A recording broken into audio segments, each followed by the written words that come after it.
Isa po sa mga pinaka-inaabangang balita ngayon ay ang pagkilala ng US Securities and Exchange Commission or SEC sa Grayscale's 19B-4 filing para sa Dogecoin at XRP ETF.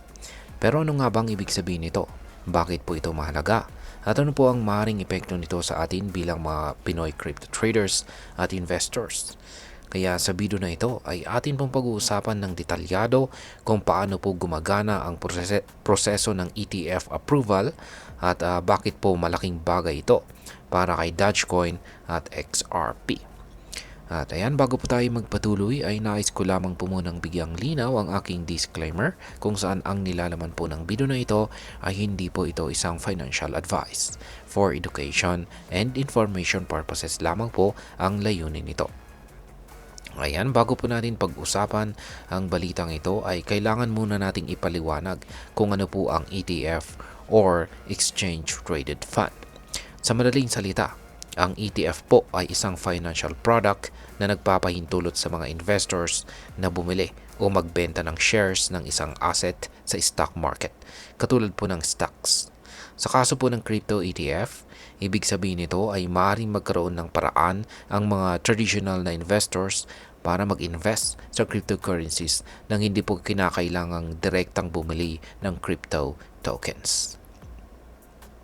Sa madaling sabi, kung maaprubahan po ang Dogecoin at saka XRP ETF, mas maraming institutional investors at traditional na traders ang makakabili po ng Dogecoin at saka XRP nang hindi kinakailangang gumamit po ng mga crypto exchanges.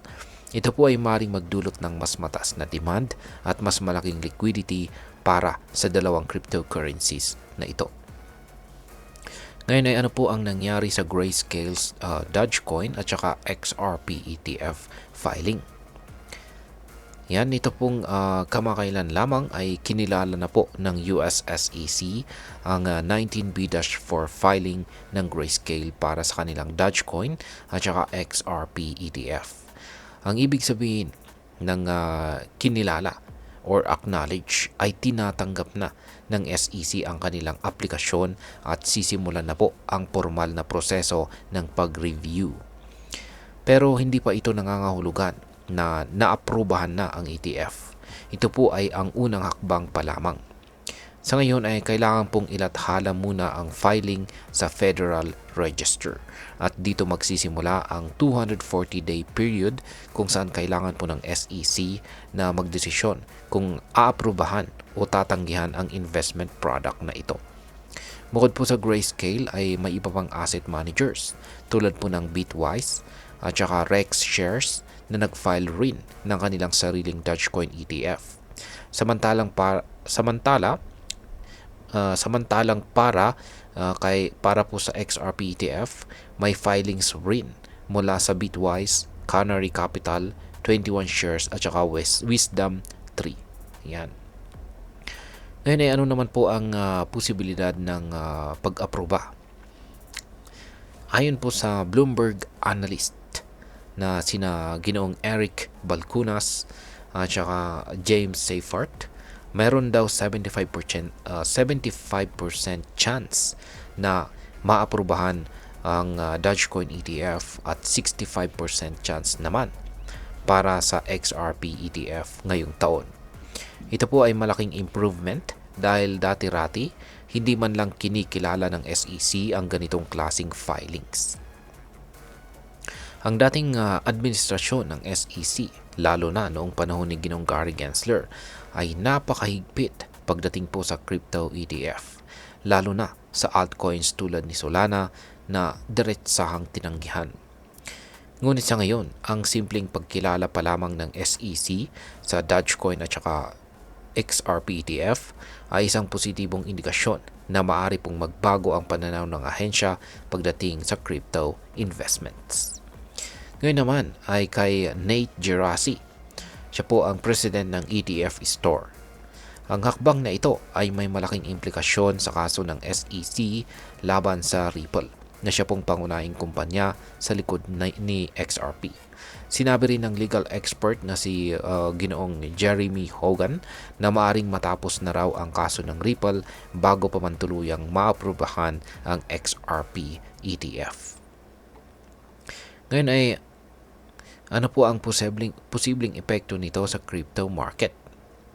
Yan, kung maaprubahan ang Dogecoin at saka XRP ETF, maaari pong tumaas ang presyo ng dalawang cryptocurrencies na ito. At ang tanong ay bakit? Yan, ito po ay dahil kapag naging available po ito sa stock market, mas maraming traditional investors ang maaring mag-invest kay Dogecoin at saka XRP na maaari pong magresulta sa mas mataas na demand at saka price appreciation. Bukod pa rito, ito rin ay isang hakbang patungo sa mas malawakang pagtanggap ng crypto sa mainstream finance. Kung maaprubahan ang Dogecoin at saka XRP ETF, mas malaki po ang posibilidad na mas maraming crypto ETF pa ang susunod tulad po ni Solana at iba pang mga altcoins. At ngayon ay ano naman ang maring maging epekto nito para sa atin bilang mga Pinoy crypto investors, lalong-lalo na sa mga interesado kay Dogecoin at saka XRP. Ayan, para sa atin ay meron pong mga tatlong maaring maging pangunahing epekto nito. Yan. Una ay kung maaprubahan po ang ETF, maaring magdulot ito ng price surge. Ito ay magandang balita para sa mga may hawak or nag-hold ng Dogecoin at saka XRP dahil maaari pong lumaki ang kanilang investment value. Pangalawa, sa ngayon ay marami pa rin ang nag-aalinlangan sa crypto bilang isang lehitimong investment. Kung tuluyan pong mapatunayang viable ang crypto ETF sa US, maaaring tumaas po ang kumpiyansa ng mga investors dito sa Pilipinas para mag-invest sa crypto. At ang panghuli ay kung mas maraming financial institution ang mag-aalok ng crypto ETF, maaaring mas madaling mag-invest sa crypto kahit pa sa mga baguhang investors na hindi po pamilyar sa paggamit ng crypto wallets at saka exchanges. At ayan, bilang panghuli ay ano naman ang aking masasabi tungkol dito. Ang pagkilala po ng US SEC sa Grayscale Dogecoin at saka XRP ETF filings ay isang malaking hakbang para sa crypto industry. Hindi pa ito nangangahulugan ng agarang pag-approve, pero ito rin ay isang positibong indikasyon na maaari pong magbago ang pananaw ng SEC sa crypto investments. Para sa ating mga Pinoy bilang mga traders at investors, ito po ay maaaring magdulot ng mas malaking oportunidad sa crypto market.